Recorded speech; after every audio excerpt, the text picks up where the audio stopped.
పిఠాపురం అంటే దేశవ్యాప్తంగా hot topic. అక్కడి నుంచి ప్రాతినిధ్యం వహిస్తున్న AP deputy CM Pawan Kalyan పై పోస్ట్ అంటే మరింత వైరల్ గా మారుతోంది. అదే ఇప్పుడు సోషల్ మీడియాలో మరోసారి పిఠాపురాన్ని ట్రెండింగ్ లోకి తెచ్చింది. టీడీపీ నేత ఎన్వీఎస్ఎస్ వర్మ ఎక్స్ లో పోస్ట్ చేసిన ట్వీట్ వైరల్ గా మారింది. కష్టపడి సాధించే విజయానికి గౌరవం ఉంటుంది అంటూ వర్మ ఎక్స్ హ్యాండిల్ లో ఓ పోస్ట్ చేశారు.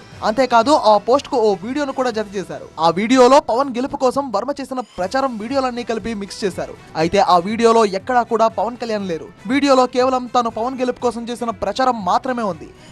వర్మ ఎక్స్ లో పెట్టిన ఈ పోస్ట్ ఇప్పుడు వైరల్ గా మారడంతో జన సైన్యం భగ్గుమంది. తమ నాయకుడిని ఉద్దేశించే పోస్ట్ చేయడంపై సోషల్ మీడియాలో వర్మపై దాడికి దిగారు. దీంతో అలర్ట్ అయిన వర్మ స్వయంగా తానే వివరణ ఇచ్చుకున్నారు. ఆ పోస్ట్ ను వెంటనే డిలీట్ చేయించారు. ఆ పోస్ట్ కు తనకు ఎలాంటి సంబంధం లేదంటూ వర్మ స్వయంగా పోస్ట్ పెట్టారు.